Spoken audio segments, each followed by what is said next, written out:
Hi, Nona. Hi, Jennifer. Can you hear me? Yes, I can. How long do we have you for? An hour. Oh, great. I am so sorry that there was the communication issue about the meeting. No problem. Okay. I'll be muted most of the time since I'm in the United Club. And I guarantee you, you can watch the video. You will miss nothing. We are waiting for you till next week or next month. We're so glad you could be here for the first hour. Yeah. And we have a 5:30 hard stop anyway, so you're just going to miss that last half hour.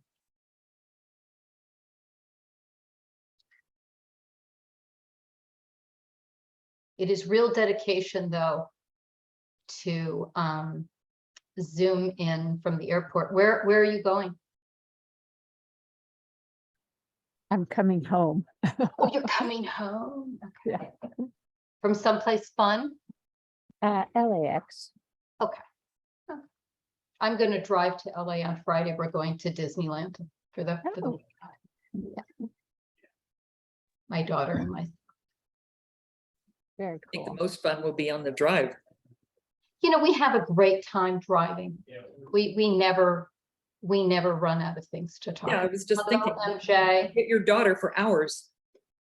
Ellie and I always have something to talk about. Hi, Nona's at the airport. She's with us for an hour. There should be some kind of award you get from attending a meeting from an airport. And maybe the flight will be delayed and we'll have you for an hour and a half. You never know. Okay, so we've got two other people. And next month, we're definitely meeting at the new time. Who else are you expecting to chime in? Dee and Craig. Ah, okay. We'll start if Dee comes.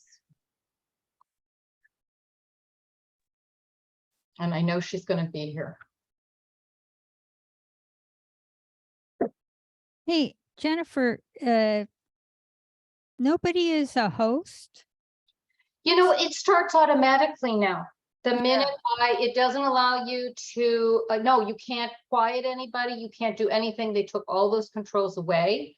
And this way they can actually have, my understanding is multiple meetings at one time. So we don't have those issues where if there's overlapping meetings, like I've been notified somebody's overlapping and so we have to stop at a certain time. So it's all automated now. And I have no control. So then I forget. So everybody else who attends, they will all show up in the gallery then?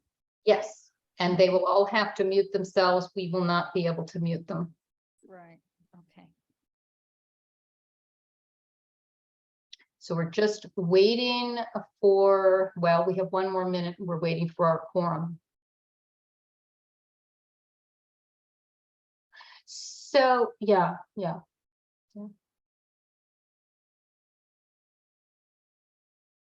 So if Craig showed, oh, there's Dee. Well, we have our quorum, and so I'm not going to wait for Craig. We do have a 5:30 hard stop, and I want to make sure we have time for everything. Hi, Dee. How are you? Thank you for accommodating the changing schedule. You bet. Thanks. So I'm going to call the meeting to order because we have a quorum. So I'm going to do roll call. I see Nona, I see MJ, I see Wanda, I see Dee, and I see myself. That's our 5 voting members. Okay, so I'm going to start out by thanking everyone who attended the town picnic and thank Patty Dews for organizing the picnic. It was amazing. I want to thank Dudley Carlson she's an honorary WPC member and she was just so wonderful at our table. And then also Vic Shelter. and I looked up that name and I'm hoping I pronounced it right. Thank you for spending some time at our table. And of course, Wanda Jinner and MJ Lee. Thank you so much for being there. And also Craig Taylor, who ended up passing out over 100 of our homemade cookies for us with the save the date for the Wildfire Fair on April 22nd. He was so funny. He kept handing them out, and we had, hi Craig, we just started without you on open communication. He kept handing out these cookies, and we had all these people coming to talk to us because they felt guilty about getting the cookies, so they had to come talk to us. So it was a wonderful town picnic. I also want to, and Craig, Nona is attending from the airport, so she gets, I think, 5 stars for that. We're going to lose her in an hour, and we have a hard stop at 5:30. That's why they have Wi-Fi on the airplanes, isn't it? Well, she's at the airport. Yes, yes, Nona. There's one. Good point. I want to remind all of you there is optional Brown Act training this Wednesday. Oh, and MJ is wearing her WPC hat that I gave to people attending the picnic. So you've got to show up at the Wildfire Fair if you want one. Craig got one. Yeah, I call it my Make Wildfire Great Again hat. Yes, yeah. So anyways, the optional Brown Act training is this Wednesday. There's 2 times from 3 to 4 or 4:30 to 5:30. If you signed up for the doodle, what time I want to attend, you should have received just the link for that one meeting today. And if you didn't sign up at all, you'll get a link for both meetings. Okay. Is there anyone on the committee that has any oral communication that's not on the agenda? Yes. MJ. Okay, thanks. I just wanted to say that, or report, Carrie Chin gave me some stats for the website. And so we are running about 100 page views per month for the tips, and about 300 page views per month for the committee web page. And, you know, we made some changes a month or so ago, and you could see a big spike. I think what's really nice is for the pages, we're averaging about 2 to 3 minutes, you know, that people actually read this stuff. So I think we're doing pretty good. And I just wanted, you know, thump our chests about that because everybody's contributed. Wanda, yes. Yeah, I actually read the minutes in detail, and besides doing the tips, MJ does the minutes, and I just want to say thank you. And I have that on my list when we get to the minutes. I always thank MJ, but it's nice that Yeah, somebody they're else. very, does. very helpful. I really appreciate it. Being new, and I'm still learning everything. Are there any members of the public that have anything that's not on the agenda to communicate? Pretty small gathering today. Okay, great. I'm going to move on to the approval of the minutes, which thank you, MJ, for doing another fantastic set of minutes. Let's show of hands for approval of the minutes. Okay, minutes are approved by everyone on the committee. Okay. So we're going to discuss our brief discussion, joint committee meeting to discuss the town of Portola Valley draft safety elements. First, I want to thank Melvin. I had a lot of strong opinions about how our committee should be involved with this draft review. And Melvin listened very intently, and I am extremely pleased with the outcome. Our committee is going to meet with the Sustainability Committee on October 26th at 2 p.m. The meeting's going to go on till at least 4 p.m. The consultant team will be present, and this is going to be for the entire safety element, including the wildfire portion. We're going to get that draft for the whole safety element at least 2 weeks before the meeting. So you're going to have lots of time to review it. Thank you, Melvin, for that too. And then in November and December, every committee has the option of discussing the safety element in their meeting without the consultants further. So we could develop more recommendations, which would then go with the draft to the Planning Commission. And then, so that's an option for us in November and December. And then in January, if the committees want it, we could have another joint session where we could discuss each of the committee's recommendation and then do a joint committee recommendation. And then approximately February, the Planning Commission is going to look at it, make recommendations to the town council, and then in March, the town council will review it and submit it to CAL FIRE. So I have two questions for the committee. One, do you want to schedule some time on November's agenda to discuss the safety element? And also, do you have any questions for Melvin on any of this process, on the safety element, on our joint meeting, whatever committee? Who has questions or comments? I think we Steve. should schedule some time in November. That would be good. MJ? It turned out that after Melvin sent out the doodle and all that stuff, that I by the time the date came out, I had a conflict. So I can't attend our joint session with the Sustainability Committee. But if there's more than one joint session, can I go to the other one? I don't think that joint session is going to be with the consulting team. It would just be to review our committee's recommendations. Melvin, am I correct? So I was unable to schedule a joint committee meet. I originally wanted the WPC, No, of course it's Sustainability Committee, Geologic Safety Committee, and EPC to have one joint meeting. I was unable to schedule that. So I might be scheduling a joint committee meeting between the EPC and the Geologic Safety Committee.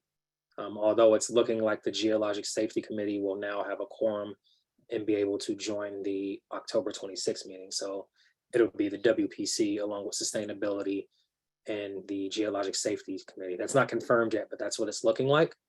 At which point I would still be trying to have an opportunity for the EPC to receive a presentation from staff, which is something I'm working on scheduling, but I'm not sure that's going to happen. So MJ, to your question, if you don't attend the October 26th meeting, which it sounds like you won't be able to do, you may be able to attend as a member of the public that EPC meeting and make some comments that way.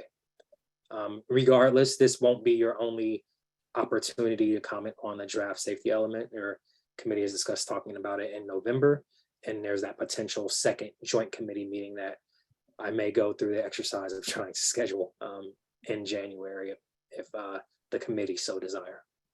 Okay, but you said that the meeting you're going to schedule with the EPC is with staff only, not with a consultant?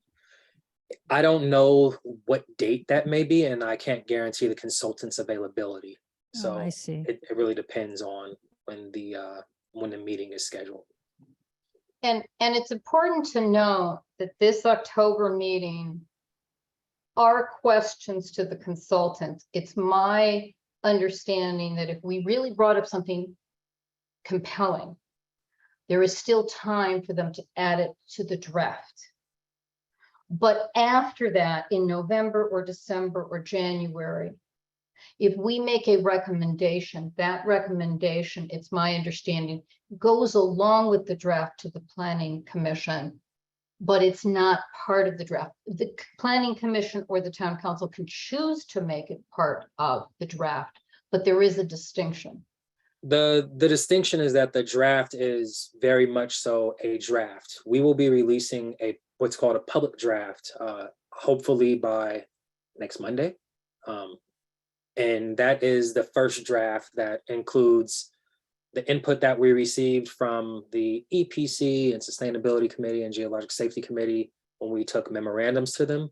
And it includes staff's analysis and the consultant's analysis. And that's kind of the first draft, plan that is a pretty well-baked draft. However, we have these opportunities for additional public input from the committees and the public in general that can influence that draft further, at which point the changes will be made after the planning commission chimes in. And after that, furthermore, after the city council, town council chimes in. Since MJ is our expert in so many areas, is it a Brown Act violation for her to talk to me and relay her questions so that I can ask them? No, it's not. Once the public draft is released, if she'd like to submit comments and you were to read those at the meeting, that would be perfectly fine.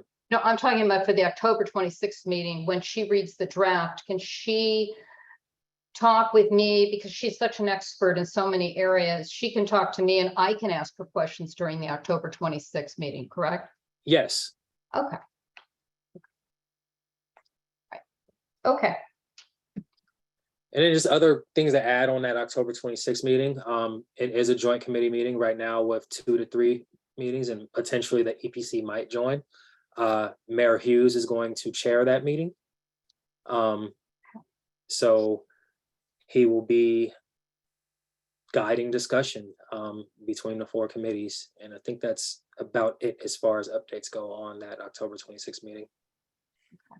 I just want to thank you again, Melvin. This has been really a challenge. And I think you've done a great job listening to everybody, doing the best you can, given the time constraints. Is there anyone from the community that has a question about this process or wants to chime in?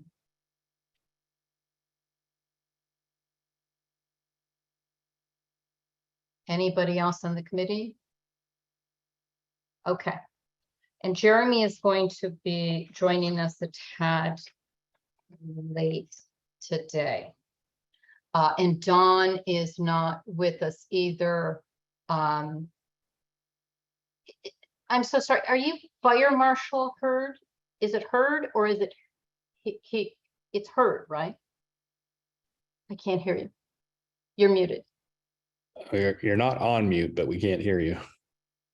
Huh? We can't hear you, I'm afraid. Okay.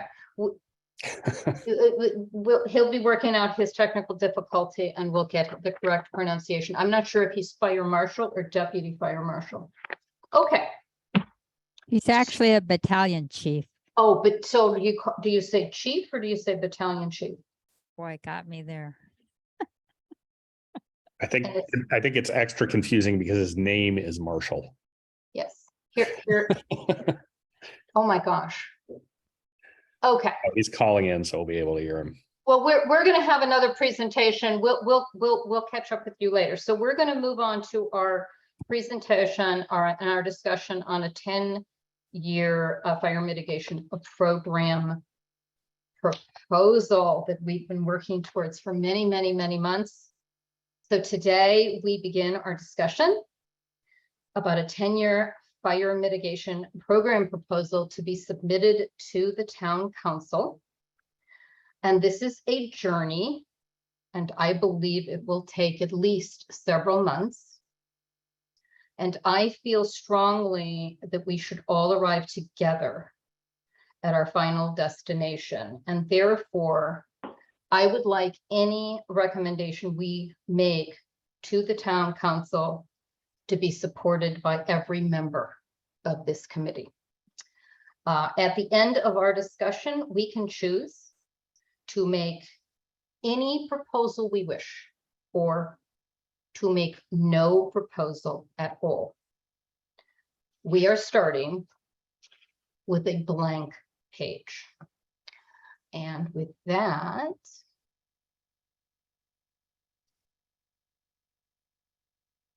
Do we try this again? Is there any chance you can hear me now?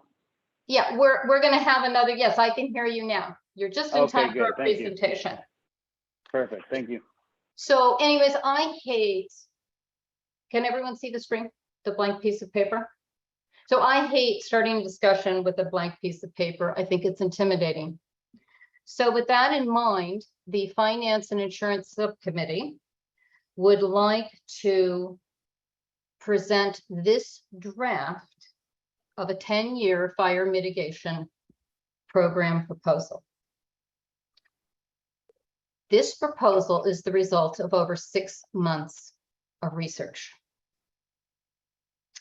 We looked at the types of funded fire mitigation programs, and we looked at what our neighbors are doing and what other cities that are similar to Portola Valley are doing. We looked at funding options. In other words, how are we going to pay for a program? And we looked at the fire district and the town's fire mitigation goals. And at the end of our research, we came up with a 10-year wildfire mitigation program proposal called Fighting the Ember Storm Together. And together is in bold because this is a community-based program. The 10-year goals for this program include creating defensible space on all private property in Portola Valley in 10 years, ensuring that ember-resistant vents and roofs are installed on all homes in 10 years, ensuring residents are informed of how to defend against an ember storm, and making sure every parcel in town is part of a fire-wise community. So why are we talking about the fire-wise program? Because fire-wise is a national framework created by the National Fire Protection Association, and it recognizes volunteer fire mitigation efforts. And every fire-wise community has a volunteer committee that leads that fire mitigation effort. And these volunteer committees are vital to achieving our 10-year goals. One thing, just one thing that these committees do is they perform yearly inspections of their community to retain fire-wise status. But there's other benefits involved with being part of a fire-wise community or having fire-wise communities in your town. There are financial benefits. Multiple federal and state agencies encourage fire-wise.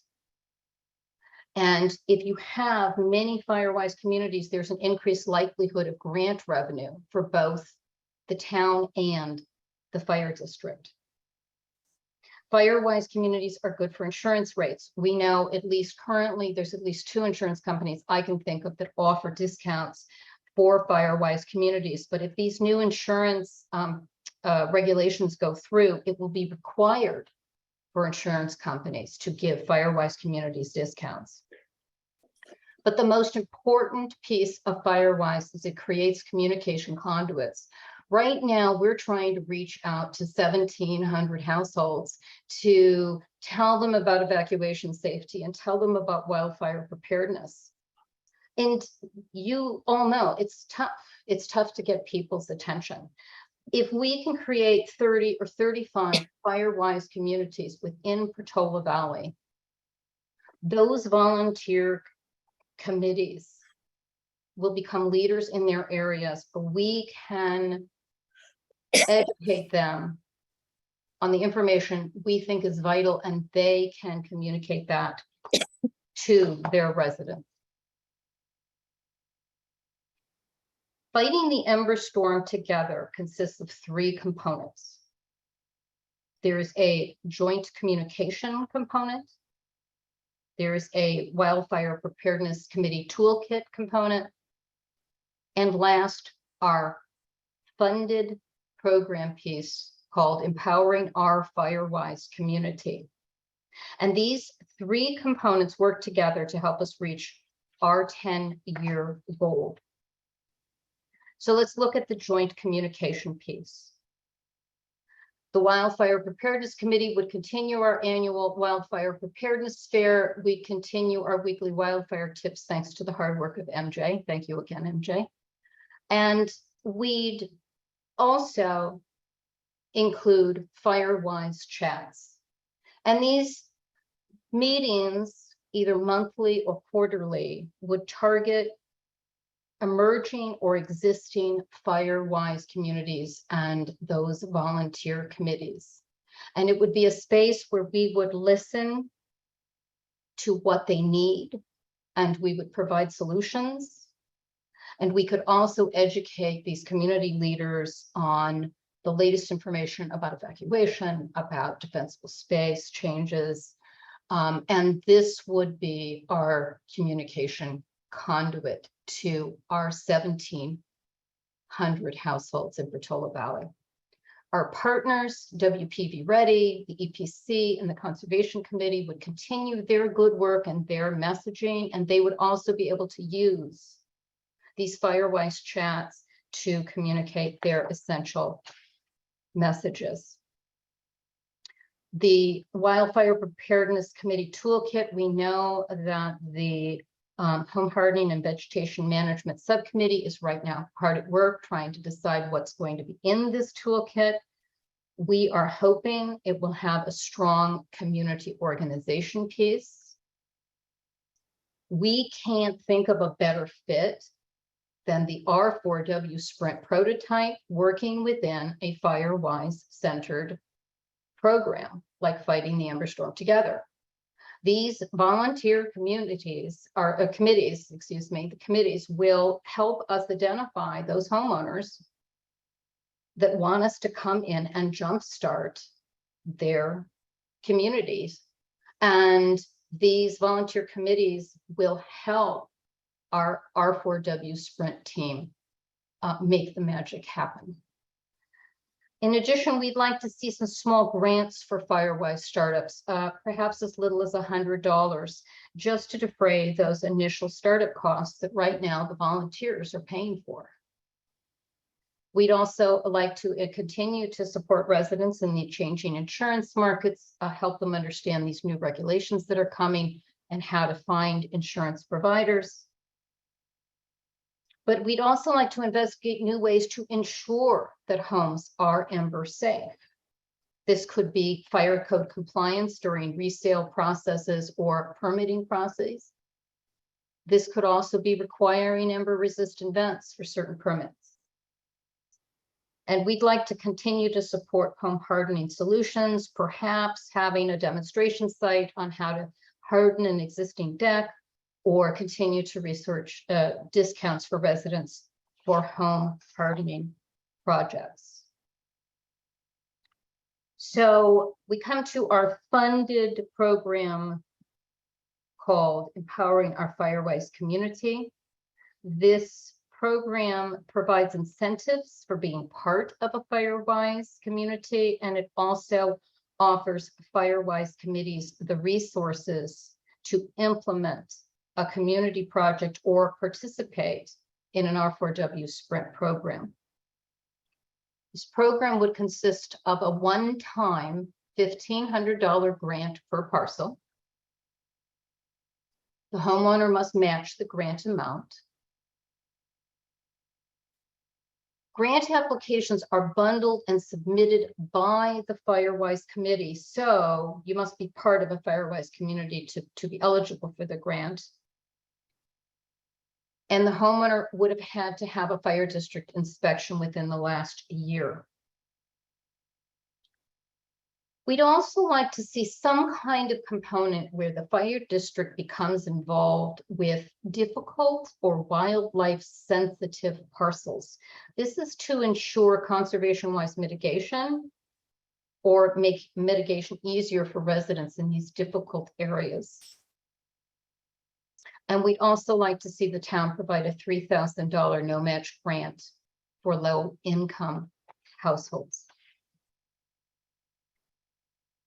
The Empowering Our Firewise Community program is a smart use of money. It reduces staff time and overhead costs because these grant applications are bundled by the Firewise committee. So rather than the staff having to answer questions from 1,700 residents and process 1,700 applications, that Firewise committee answers those questions for their residents And then they make sure the paperclip is in the right place. So when the town staff gets that application, it's bundled and it's very easy and quick to process. This program has community benefits because by incentivizing residents to join a FireWise community, we're creating these permanent communication conduits via these FireWise committees. We're also creating a low-income grant for wildfire mitigation. And we're also receiving financial benefits. We know that a FireWise centered program may attract grant revenues, even allowing this program to be funded at a greater level, but in general, just attracting grant revenues for the fire district as well as the town. This program will reduce insurance premiums for many residents, and we believe this is the most cost-effective program possible. So we got the discussion going. So I'm anxious to hear your comments. And Nona, since we might lose you, would you like to start off? And we'll listen very, very carefully. Okay, I hope we can do this sort of in a iterative way, but I would like to start with one question, which is 10 years is a long time frame. And I was wondering if you thought about, well, here's a 2-year goal, here's a 5-year goal, and here's a 10-year goal. Like, we thought about a lot of things. The importance for this particular program, and as we said, we have a blank sheet of paper. In order to fund this program, and this is from me, this is my assessment, we need 10 years. The reason that we can afford this program is because right now we have very few FireWise communities. So we know for the first couple of years, there will only be maybe 50 to 60 grants per year. And as the right-of-way project diminishes, I am hoping to make the case to the town council that that money would now go towards this program. And within 10 years, I believe there is a strong case to be made that we could fund this program and provide all these grants. So it's hard with this program as part of this 10-year plan to say we have a 2-year goal and a 5-year goal and a 10-year goal, because we need that whole 10 years in order to fund all of those grants, unless we do get grant money in the meantime. Also, the creating of FireWise communities, it's going to be like pushing a boulder to get it started. It's going to start very slowly, and there's going to be, I've had a long conversation with Chip Swan, who's the guru in FireWise in Woodside, and there's just a lot of ways we can make it easier, and we can document it, and we can make it almost a recipe where it's so easy to get it started. But the first couple years is going to be the hard push, and then it will take on a life of its own. And then at about year 5, we're going to have to start looking at those hard to move communities. So we could certainly have goals where we create, for example, there's certain pieces of this, like the fire district coming into hard to mitigate parcels. I don't think that's going to get defined initially. You know, there's going to be phases to this, because Wanda and I are going to be extremely busy. If we wanted to move forward with exactly what you saw today, Wanda and I are going to be extremely busy just defining the steps and what everything means, and working with the town to break out every single thing, and then to define the cost and how much do we actually need to budget before it even gets to the town council. So yes, we could do 2 and 5 year goals, but you do need to know that the program, funded program piece is going to take 10 years to fund. I Yes, guess what I Wanda. meant is that, Oh. the funding might take 10 years, but it seems like there should be benchmarks along the way that would be like in 2 years, we'll have some small number of Firewise committees and maybe a demonstration project where, this house did it, here's how they did it, here's what it looks like, here's what you can learn. Just sort of the components that don't actually require grants maybe, just to sort of set the stage for what the grant would be used for. Anyway, I think it's a great idea. I can't think 10 years out personally. And also, I always what- have to plan, the 2-year plan, the 5-year plan, and then the 10-year plan. and I just also want to say what this grant's going to be used for, that's a whole different discussion. If you wanted to move forward with this, every bullet point in this presentation is a discussion. Do we allow them to use it for a roof? Do we allow them to use it for this or that? Anyways, I mean, it's all a presentation. So yes, this is by no means, this is a skeleton. Wanda, go ahead. I think setting artificial goals would be a mistake. I do think that we need to take a measure at the end of year 1 and the end of year 2 and see what we've accomplished. And there's no question 2 years from now, we'll be a lot smarter about what we have accomplished and what we can. But I love numbers. I'm a CPA, it's my thing. But I think trying to put goals would be artificial and I think it would be misleading as well. So I think we need to look at it as looking back and looking at benchmarks as opposed to goals. And Well, I'm perfectly yeah. happy to make sure that the public knows everything that's going on, but I don't want to set up something artificial.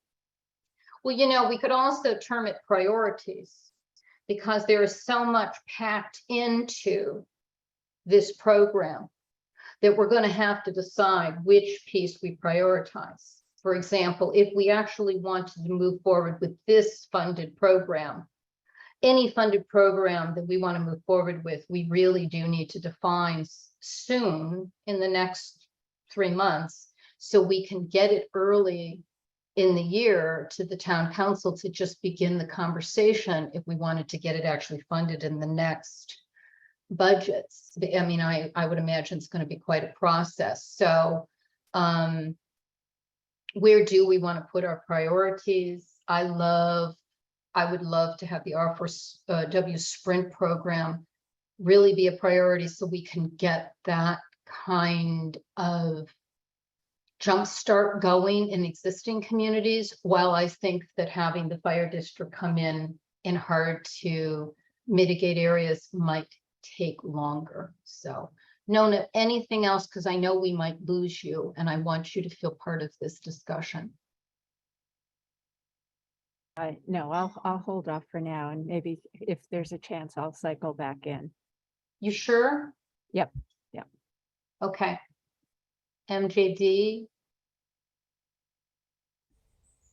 Well, I just wanted to say thank you so much for the effort. This is very well thought out, and I can see, this is big, complex issues, and you guys have definitely taken your time to get it down to the chunks of information for us to review. And I like the way that they're all kind of weaved together, right? Like our communications and working with, you and I had talked a little bit about house captains, or maybe the Firewise committee chairs, and so I think that's the right approach. Just keep hitting each neighborhood and having maybe different voices talk in those neighborhoods, and just staying in front and staying present.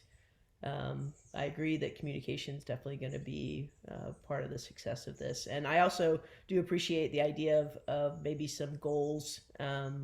Even just we shot for how many number of Firewise communities we would like to shoot for in this 2-year span or 5-year span, something like that to work with. I appreciate that idea. MJ?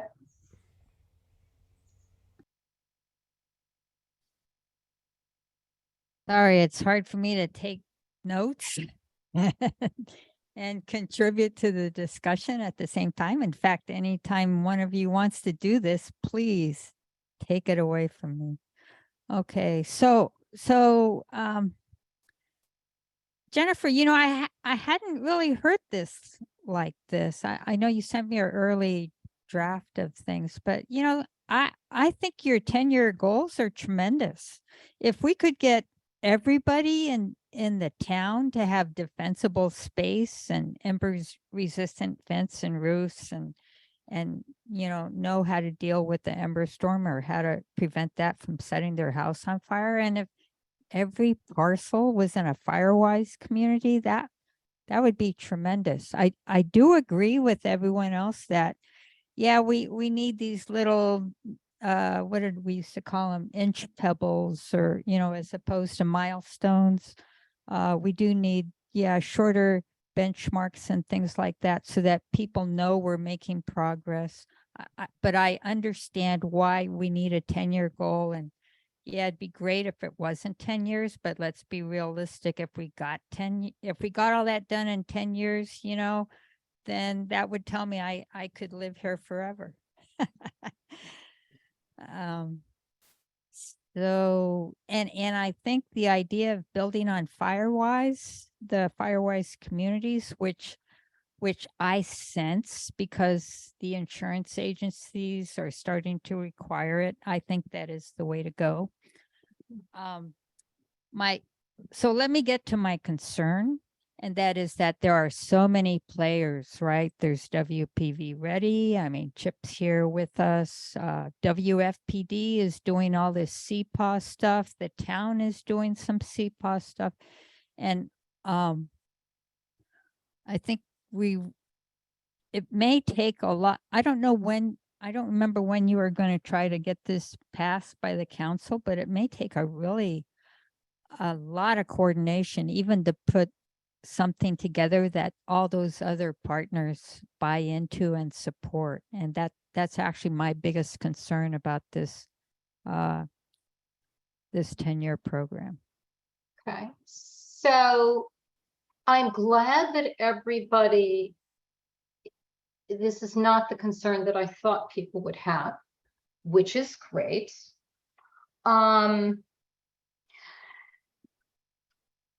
And Jeremy is not here.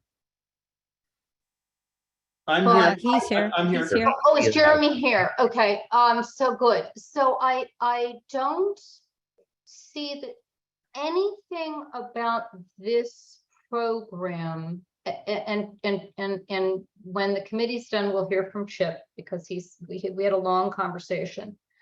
But I think the idea that volunteers support volunteers is in no way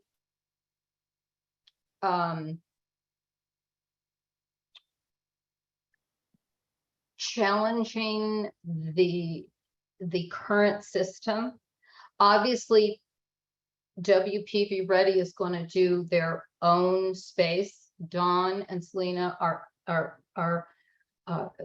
incredibly important to setting up Firewise community. Dawn does a lot of the original assessment. They are going to be shepherding these communities. How I really see our role is to, sometimes you just have to hear how easy it is to sell the Girl Scout cookies, because when you read the instructions, it seems overwhelming and you don't know how easy it is. And I learned a lot by listening to Chip about that. Sometimes you just need to talk to another volunteer to not be afraid to make that effort. In no way are we going to do what Dawn is doing, but we're going to do more of what Chip is doing in Woodside, and we're going to be the cheerleader. And then also, once these communities exist and they have the Firewise status, what we can do is something like the R4W Sprint prototype, which is centered in Portola Valley, where the Firewise committee says, hey, we've got these 15 homes, they would love you to come in and do what we did with a clearing defensible space, or maybe getting a discount for ember resistant vents. And they're going to use their grant money, and we bring in the contractor and we help that committee. So I don't see that there's any conflict. We're more filling the donut holes where it's hard to get started. And I know this from listening to a lot of volunteers who are setting up Firewise, or who have set up Firewise. And a lot of this is just giving them communication to send to their existing communities and take advantage of those existing communities and taking them to the next step. I don't see creating the Firewise communities as the end of the goal. I see us using the Firewise communities to get to where we want to go. Jeremy, do you want to add anything about your comfort level or anything with this program? Sure, I'd be happy to. First of all, I'm sorry that I'm late, gang. Had another meeting, so thanks for your patience. For what it's worth, this is, I think, a very exciting notion that there's a goal that we can all work towards over a period of time. It seems to me to be an easily understandable goal, so people can connect to that.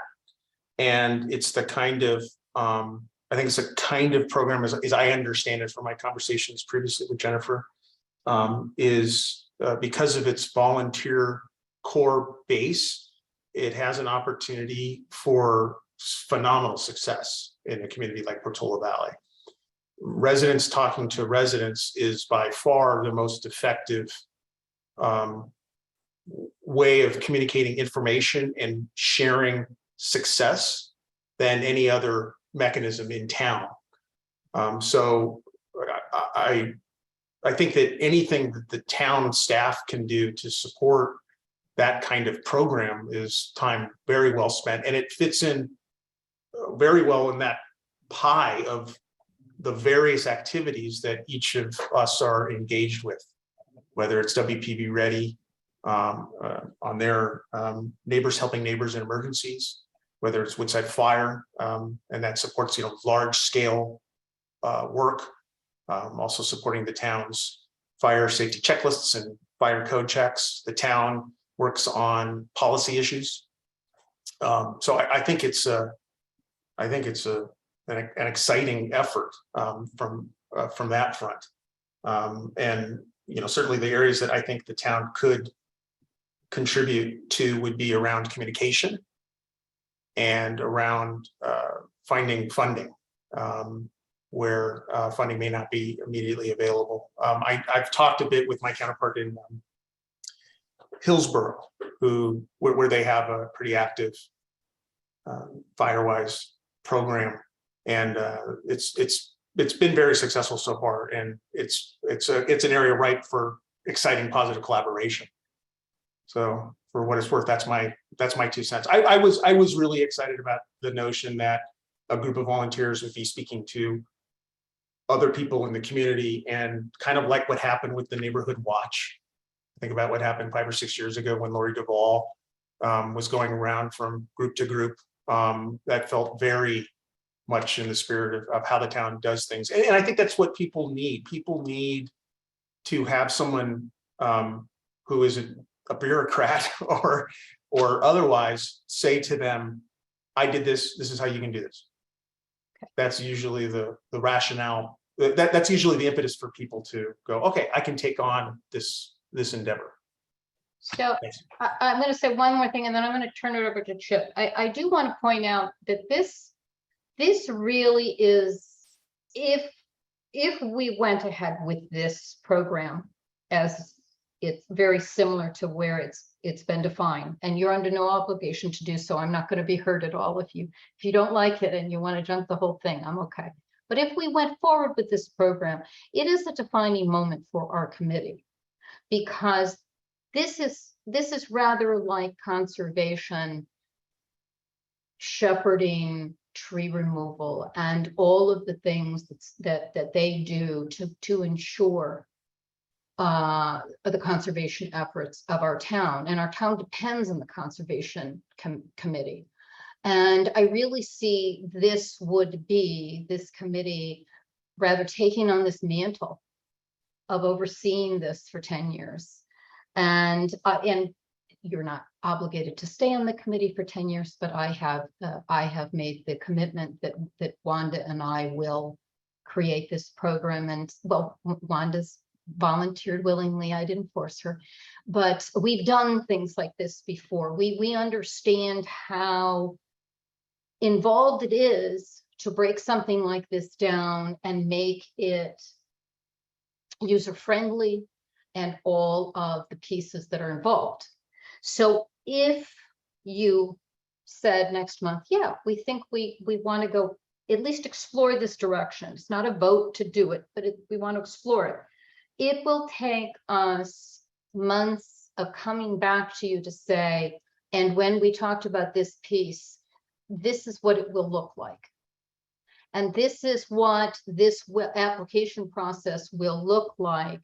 So for example, those grant applications might go from the Firewise committee to our committee for a final approval before they go to the town. That would be the kind of thing that we would look at. And then we would look at a time frame of when we think we could implement each piece. And then the Home Hardening and Vegetation Management group, subcommittee would take that input, and they would go back and they would work on the toolkit. And that's not going to be finished for years. I mean, that's a work in progress. So this is a direction that the committee would be taking. Chip, you've heard this, I know. So Chip Swan is basically by himself doing what I'm proposing that our committee is going to do all together, but he does it for Woodside, and he's a force in Firewise. So do you have any comments? We can't hear you. Is that better? Yep. Good. Yeah, so I'm actually the chair of the WPV Ready Committee. And so, you know, we kind of work as a team on these sorts of things too. I'm really encouraged by what you guys are doing, because Portola Valley is so good at rallying community activity and getting communities to respond and so forth. So that's really exciting. I would say just, you know, don't try to invent the whole thing by yourselves. Let's steal from each other as much as possible. We have some resources up on the WPVReady.org site /Firewise. Love to make that better. And if you guys want to drive that, and that can be your page, your contribution to the whole district. That is a district-wide effort that operates, you know, within, it's defined as operating within the WFPD, within our fire district. And it just accidentally happened over the last month or so, that somebody in the Santa Cruz area was at a show with the fire. They have a Firewise committee down there, and they were getting a lot of people asking questions about San Mateo and who's doing the same kind of thing in San Mateo, and they didn't really have anybody coordinating for San Mateo County. So they started punting people my way on that too. So I've been talking to a lot of people in San Mateo County, and I don't really want that job, but we haven't gotten a group set up to field those issues there. But you know, the big takeaway is, hey, don't expect to achieve huge things in the first year or the second year. It's, you know, you're trying to establish a community, get communications flowing, and then just kind of get some numbers on the various risk factors. And then you manage that over time. Once you got numbers, it's just a business matter of managing those numbers and taking something that's a 40% risk, like if 40% of the people in my neighborhood have too much garbage piled up against the house. Now, if you can get that down to 30%, and you've made a huge improvement in that risk factor. And so, that's really kind of what the Firewise program is. It's really just kind of giving you a methodology to manage those things. Portola Valley has the first Firewise community in the peninsula.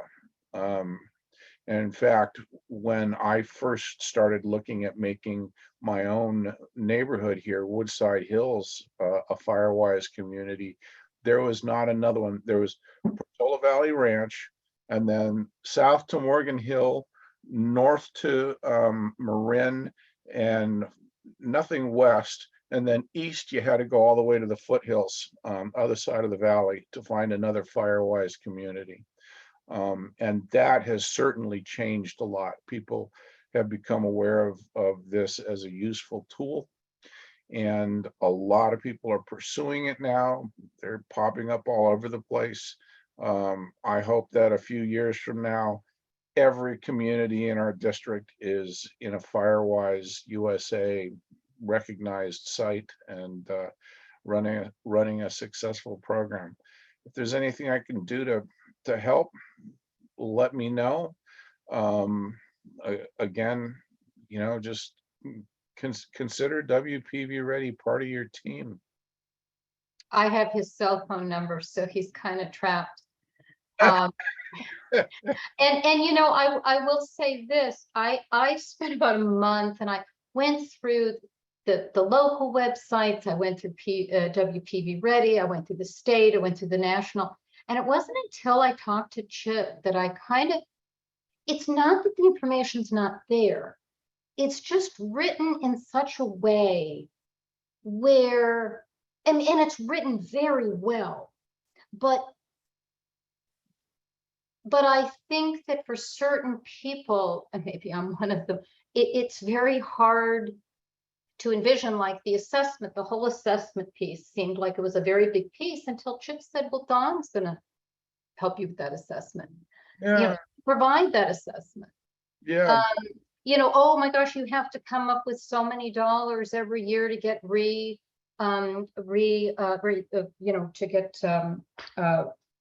retain your Firewise status. And then Chip said, oh, but the Chipper program, you get a credit for that. And all you have to do is count that and have like a couple tree removals and you're there. And all of a sudden, I just realized how simple this is. Yeah. And having been through so many and set up and led so many huge volunteer communities, there's just a certain way to communicate to a volunteer, and you can do this. This is what you do. These are the emails you send out. This is what you have to do now. And we can make this happen. I really do think we could make this happen. It's not a tough row to hoe.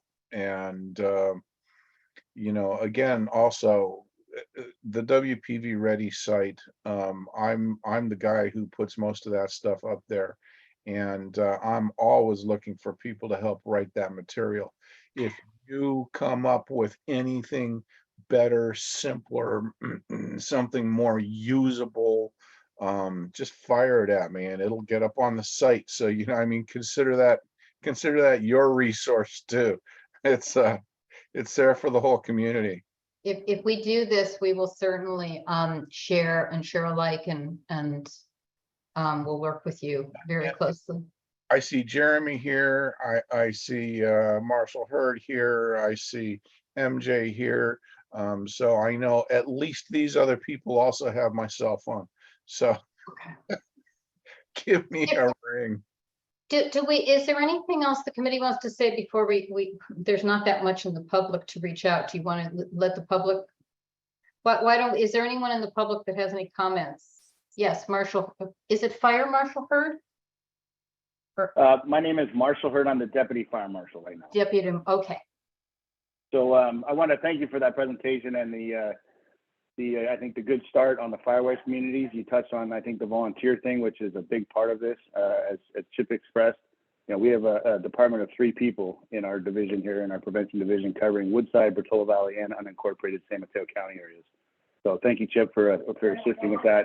And he's created the wheel, so I think we just need to keep it going. And I think it's a great start. So Okay. I had a report that was given to me.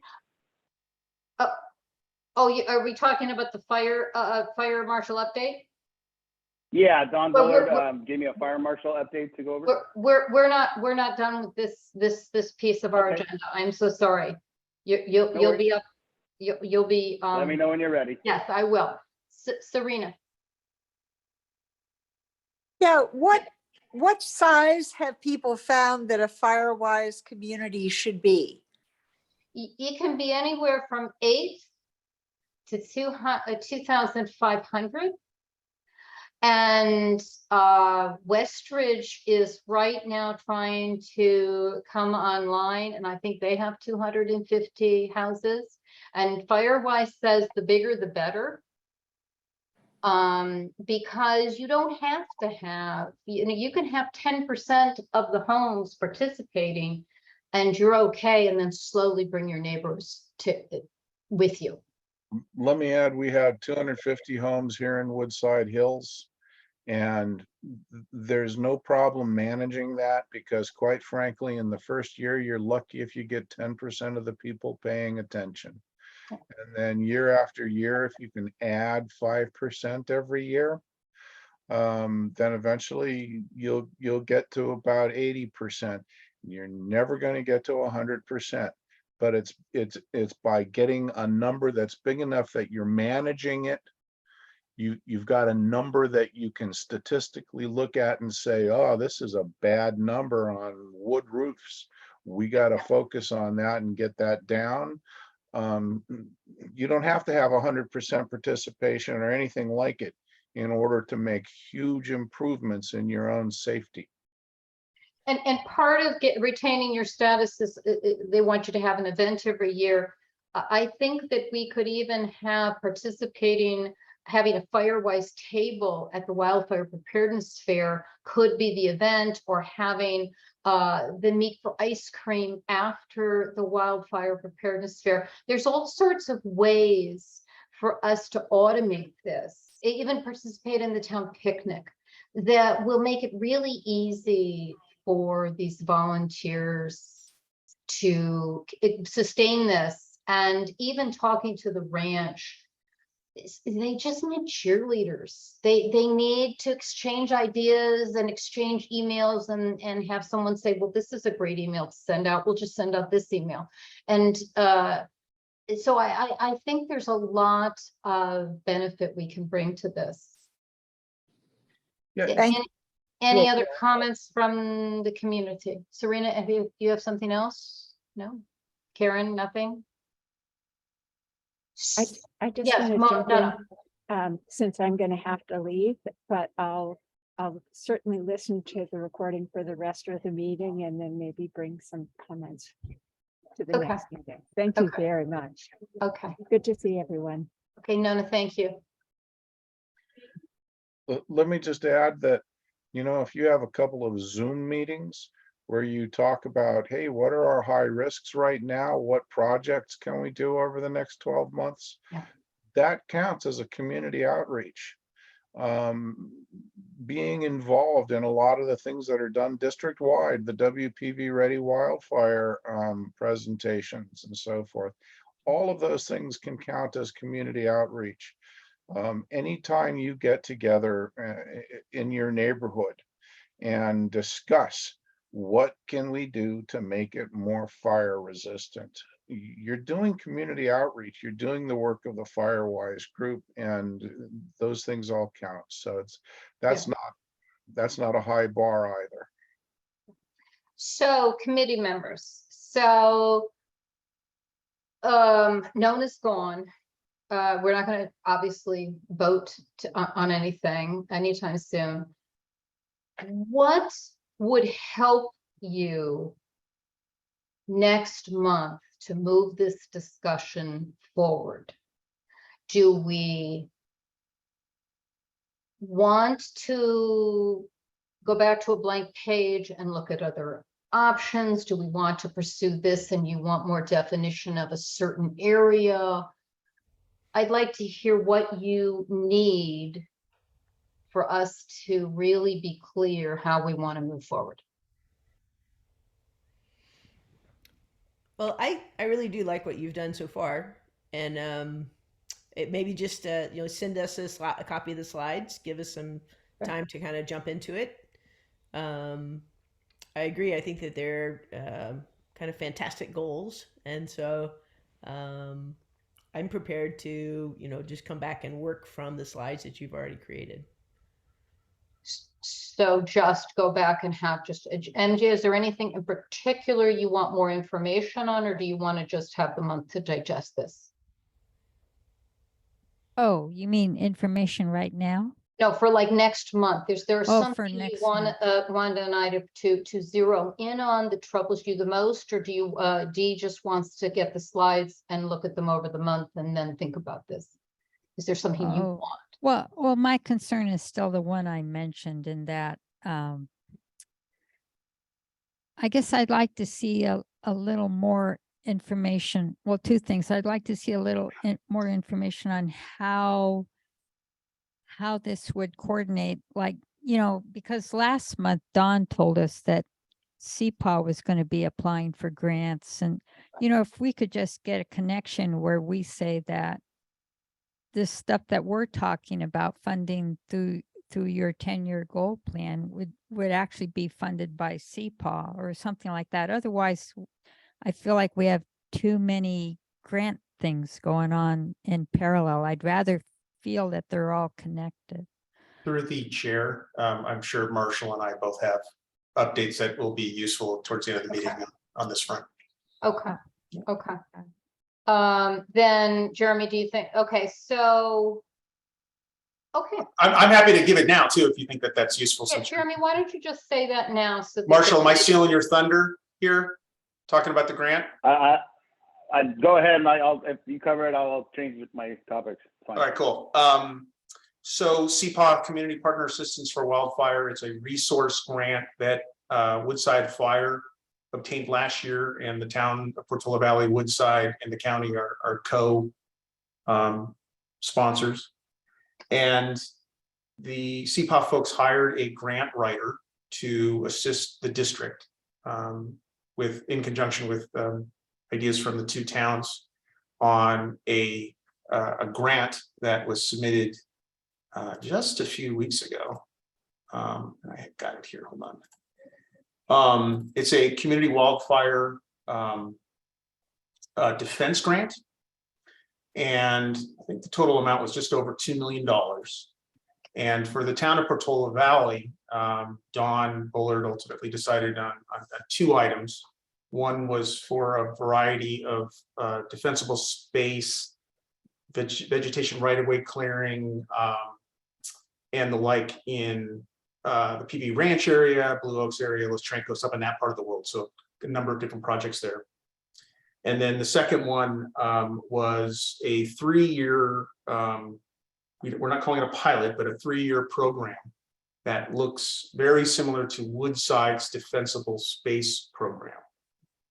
We speculated that call it 100 homes a year over 3 years. I think we had up to $3,000 in that grant to see if it would work. And we are optimistic that we're going to get this. We have a terrific grant writer who spent her entire career doing this. She's going to continue to work with all of us on other grant opportunities. I got a couple lined up that I want to chat with her about when she's back from vacation. So we'll see. For Woodside, they increased. The request was an increase of their defensible space matching program from $3,000 to $10,000. So I would like to comment, since this is part of this discussion. So once this grant is used up, and that can only be used on defensible space, you can't use it on any home hardening because that's the conditions of the grant. that would be $300,000 a year for us to maintain, giving grants to 100 homes a year. And if you asked me to, I don't know how the town would come up with $300,000 a year. And if you asked me to vote for a ballot measure that would pay for 100 homes a year to get this grant every year, I would vote against it. I don't think it's a compelling use of funds. I love the idea. Bravo that we got the grant. And if we can continue getting grant money, this is phenomenal. But I don't see our town being able to fund a grant like Woodside does, because Woodside doesn't participate that much. It's only got like 15% of their home owners using this grant. And I think in Portola Valley, we would have a very high number of residents wanting a grant. I think there would be a lot of upset if only 100 homes a year got that grant. Because we have a lot of seniors in Portola Valley, and they're going to want that grant money. So, and in the program that we are suggesting, it's a one-time grant. So it would put, I think that it could fund ember-resistant vents if we got discounts. It could fund a tree removal, but you know, I would love to see that grant money keep flowing, but I don't see this conflicting with what we're getting grants for. And it's very hard to get grant money to do home hardening work. I mean, it's almost, I've never heard of a grant that does home hardening. Yes, MJ. So I'm confused, Jennifer, that the grants you talked about in your presentation, are they these same grants or not? No. They're grants different. that our town would give to residents. We would pay for this. There would be a budget item and it would come out of the general budget. Right. So you're okay. So then So you're there not is no, talking. yeah, there's no grant money to pay for this funded program. Okay. So your grants are separate from the program Jeremy just described. The Right. grants Jeremy is describing are grants the federal government is giving Portola Valley or the fire district. My grant is something that Portola Valley is funding out of their general budget and giving to residents. So I haven't even talked about the funding piece, how we're going to fund this, but this is, well, we have 1,700 parcels and we're giving a one-time grant to every resident for $1,500. You know, you could do the math. It depends on how much overhead there is. So this would come out of our general budget. And my thought would be that for the first few years, it would take a small enough amount that the town council could find funding for the first couple of years. And then as the right-of-way project reduces and finishes off, we would take those funds and apply it towards empowering our Firewise community program. Because it's just so hard to find grant dollars to pay for a program first that can be used on home hardening, and also that has not been established. Most grants, this is a very unusual grant that they applied for. Most grants want you to have shown that you have a track record or that you're going to be able to continue this program after you've received the grant money. So does that change what you're thinking about this then, MJ? Do you not like this? Do you want to go to something else next month? Well, I guess I'd like to hear what Craig, because Craig's our liaison, right? I'd like to hear what he has to say about the funding. Yeah, I mean, I actually defer to Jeremy more. He's going to be the one doing the work to figure out where the money's coming from for whatever programs. You know, I think a couple things have been mentioned about, you know, possible sources, or as some programs phase out, phasing this in. Jennifer, I think the issue you just mentioned about you have to show that you'll be able to continue it. I don't think that should be a problem if the town itself is kind of behind this to some degree. We can fill that out and the town can make that commitment. And then in future years, if we have to figure out, oh, where are we going to get the money from to continue, or that's totally doable. No, this grant, what we're talking about, this program that I described as this 10-year program, the town would fund the first couple years out of the operating budget or other resources that we can get automatic, like right now without a vote. And then they would take the money from the right-of-way project as it diminishes and fund this empowering the Firewise communities. And over 10 years, I think I can make the case that the town can afford it, this program, even if we receive no grant money for it. And I mean, and we can't use the CPAW grant because this could be used for home hardening, and therefore that grant money is not even eligible. We may not be able to get grant money for this program because grants don't fund home hardening right now in general.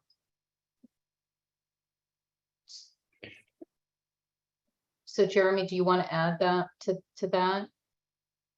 I'm never sure where to start when it comes to a funding conversation, because it's the I did not want to get into how we're going to fund this. I really did not want to go. no, down. and I can leave it be. I mean, I would just say this generally, that there's going to be a lot of really great ideas that are generated by committees and public and the council in the coming months. And we've got a great process for the council to review those starting in January through the workshop.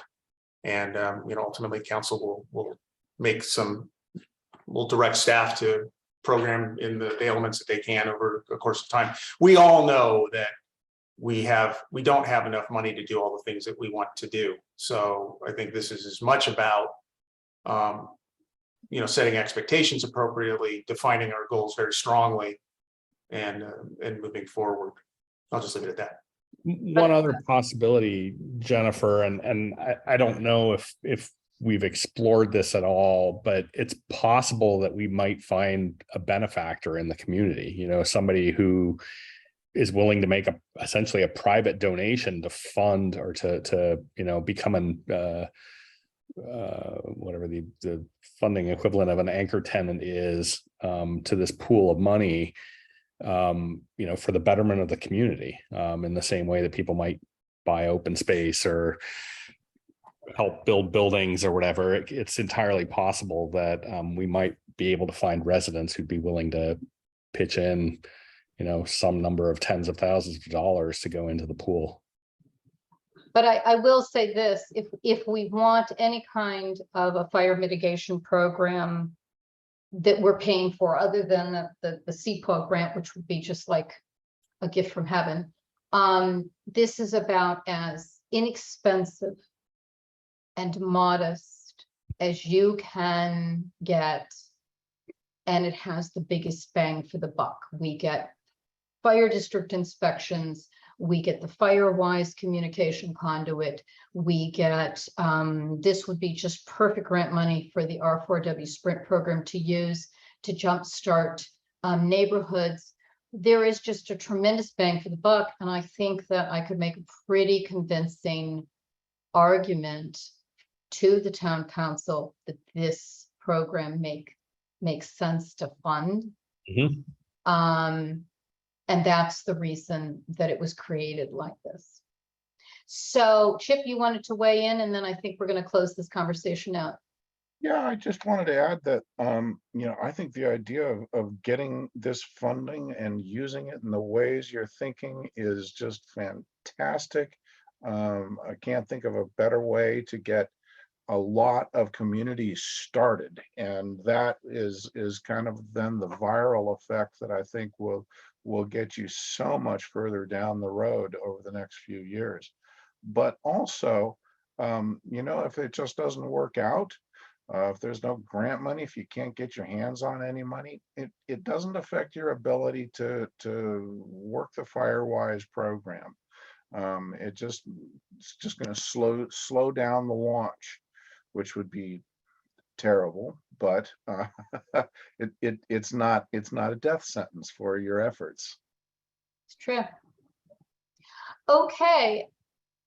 If everyone is okay with it, I think we're going to go to we have no more comments from the community, no more comments from the committee. We're to subcommittee and committee liaison reports. Nona's gone, so we have no conservation committee update. Does home hardening and vegetation management have an update? Hopefully not, because we're at a 5:30 hard stop time. Do you have an update? I was just going to say real quickly that I had reached out to Marshal Bullard about participating in the Highlands pilot project that they're having with CPA, and they're figuring out roles and schedules, and that's going to happen over the next couple months, and I'm happy to report back after that. So you're participating. How are you participating? We're still at the very beginning phases of figuring out how I could be helpful, but maybe looking at project evaluations, or not sure yet. They're still forming their process. So you'll be in charge within 3 months. You'll be in charge of the whole thing. That is just so terrific. Thank you so much from everybody for Tola Valley for you doing this. It's just so amazing. Okay, Finance and Insurance Subcommittee has no update. And so now we have the Fire Marshal update. Thank you so much for your patience. Good afternoon, everyone. So I have the Fire Marshal's update on behalf of Don Bullard. Basically 4 little topics I'll touch on here. The first one being the hazardous risk assessment. In recognition of the immediate danger of wildland fires, the district has entered a sole source contract with Flame Mapper to be better positioned to protect life, property during a major wildfire. Flame Mapper has developed unique database and services that can assist in preparedness activities and active response. Unlike similar services, Flame Mapper can identify every structure associated risks in the district. District staff has researched and analyzed other comparable services and products and determined that the available services, data, and methodologies do not meet the current needs of the district. Flame Mapper is the only service that can provide both vegetation fuel analysis as well as structure configuration modeling results at a price that can be verified as fair and reasonable. The district will be asking both towns to share equally in the cost, as both towns will stand to benefit from the assessment results. Number 2 was the grant information, which I believe David finally covered in depth and enough. The third topic is this current programs. It was touched on briefly. The first pilot program in the Highlands area. CPAR, the Community Planning Assistance for Wildland Fire, will be coming in and working with the neighborhoods. We'll be identifying 15 to 20 homes and doing an in-depth analysis of the homes for fire danger. We also have, as we touched on a little bit, the Firewise communities. Currently, Woodside Hills and Bear Gulch East are the 2 that are recognized in our fire district. And we are also working with Los Trancos, Westridge, and Skywood Acres at this time to recognize them as well as Firewise communities. And hopefully we continue to build on that. That's a great way ahead. Every 3 years, the International Fire Code gets published, and fire departments and districts across the county have a chance to adopt a new fire code. Woodside is currently working on a draft of local ordinances that will first go to our board of directors, and will go to approval to both towns and to the San Mateo County Board of Supervisors. Some of those updates include adoption of certain chapters of the 2021 International Wildland Urban Interface Wildland Code, new separate defensible space ordinances covering requirements in immediate zone of 0 to 5 feet, intermediate 5 to 30, and extended of 30 to 100. Wildland Urban Interface fire ordinance will also be in place. We're looking at addressing some issues with dead tree removal in our ordinance, as well as excessive chipping that we've seen being dumped on certain properties that we need to address in our next ordinance. We're also going to be adopting an administration citation ordinance that'll help us to create a path to cite people and penalize them, I guess, a little bit, and hopefully get them more motivated to comply and mitigate their properties and address and meet our current fire code requirements. And I think, like I said, Jeremy covered the grant one. That was my only other one that was on the list. If there's any questions, please let me know. MJ? Yeah, first of all, Marshall, how do you spell your first name? Marshall. Okay. And then secondly, this contract with Flame Mapper, are you allowed to share how much that is? I honestly don't know those numbers. I haven't been involved with that contract. So it would be Don Bullard. So I don't have that information right now. Okay, and then the third thing is, as far as the new fire code drafts, is there a way we can get copies of whatever you guys will be sending around? I don't think you'll get copies until it goes through our approval process. And what is your approval process then? We'll come up with a draft that'll go to our fire board first, and then it'll go to the towns and to the board of supervisors with the county for final approval. So if we went to a fire board meeting, we could get the ordinance, draft ordinance that way? I believe so. I can confirm that. Okay, thank you.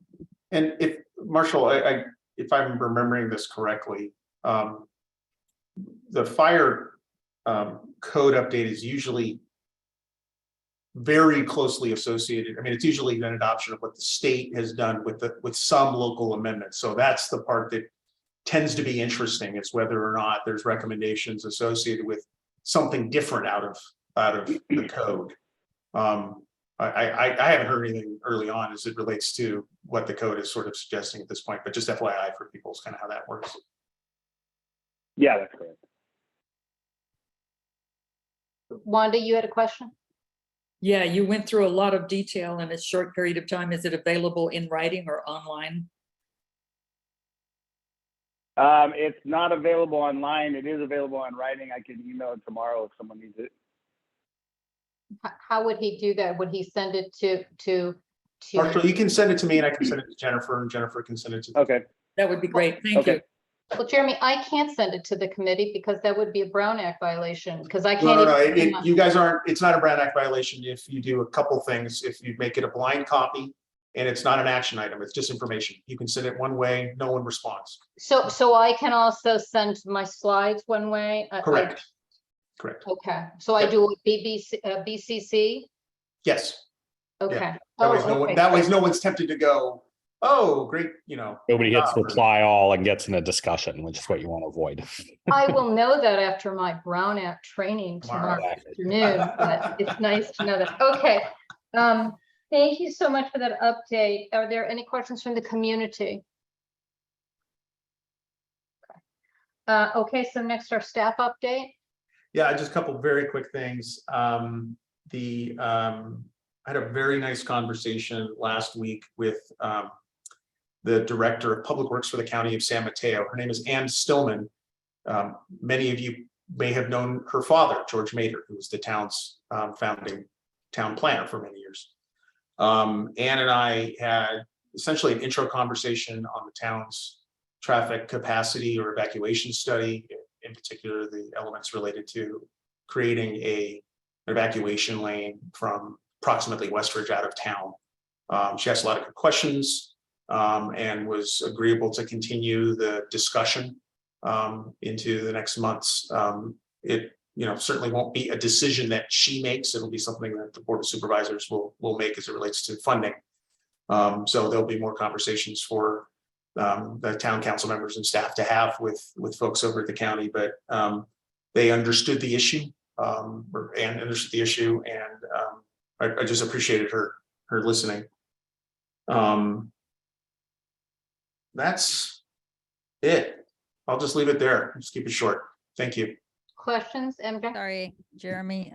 So what section of road are you talking about that San Mateo County is involved, would be involved? Let me do this. If through the chair, if you'll indulge me for just a second, Yes. I'll pull up the Yeah. evacuation study so we can all be on the same page.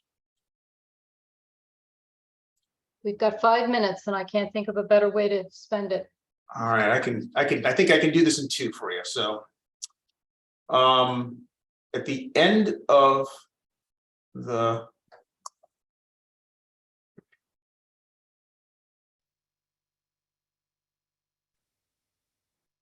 thank you for your patience, guys. So at the end of the study, potential future ongoing activities, it lists a series of potential next steps. The evacuation committee, the emergency preparedness committee is on Thursday going to highlight some of the areas that they'd like the council to focus on. But this was one area that was broad support, so I felt comfortable moving forward with an initial conversation. Let me go to here. So, and I'm sorry if the resolution's a little goofy. So starting here at Westridge and Alpine Road, the study looked at the possibility of expanding the road on both sides, but to create a lane on the northbound side out of town. So the town would have some responsibility to doing some work along the corridor here, the Alpine Road corridor, heading towards Ladera. That continues here on this map. And then the edge of town is approximately here-ish. There's some work that the county would have some responsibility for as it moves into Ladera. So this is the club.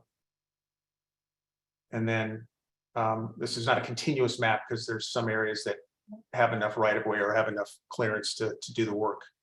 As you move past La Cuesta, there's some widening to do on both sides.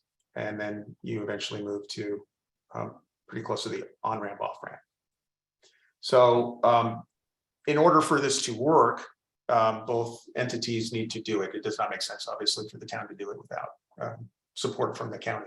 The other reason it was important for us to mention the town's interest in evacuation lanes is that there is some desire in Ladera to put in roundabouts at La Cuesta and La Mesa, and there may be an engineering solution that allows for both, but kind of on paper, they don't necessarily work together.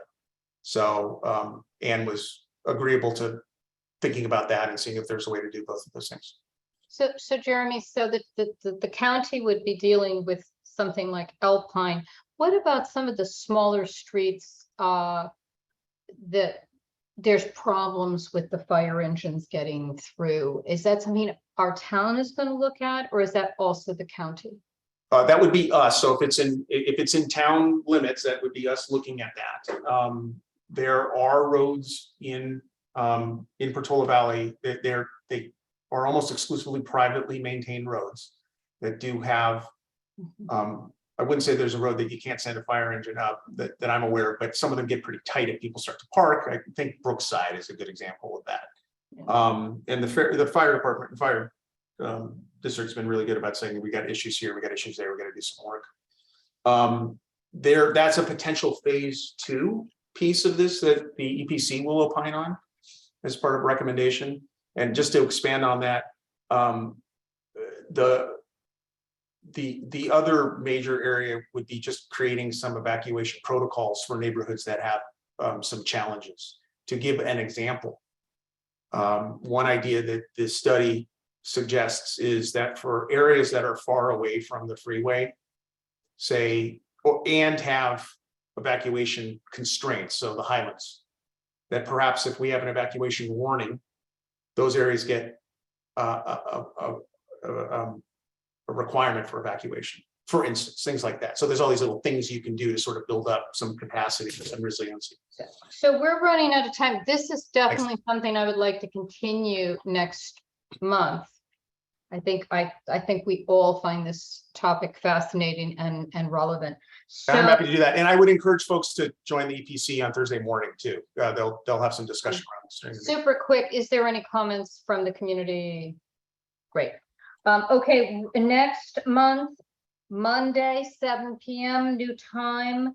Everybody's going to be here. I'm assuming Nona, okay, is. And then we will continue our 10-year fire mitigation proposal discussion. We will have our safety element discussion, and Jeremy is going to enlighten us further on roads. And I would like to have at least 10 minutes to question him on that. Is there anything else for the agenda? No. Congratulations again, Dee, or maybe I should say to Dawn for getting you on the project. But okay, thank you, everybody. Bye. Bye-bye. Thank you. Have a good night. Have a good night, Craig. Thank you.